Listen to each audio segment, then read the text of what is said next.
శ్రీరామనవమి సందర్భంగా మాకు నిన్నటి నుండే పూజలు స్టార్ట్ అయ్యాయి.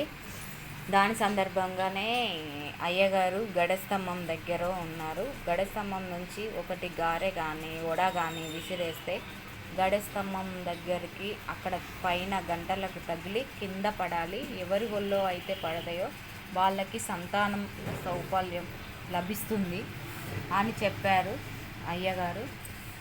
అది ఆ ముద్ద ఆయన అటు వడ ఒకటి విసిరేయగానే ఎమ్మటే వచ్చి ఎవరి ఒళ్ళో అయితే పడతారో వాళ్ళకి సంతానం సౌపాల్యం లభిస్తుంది.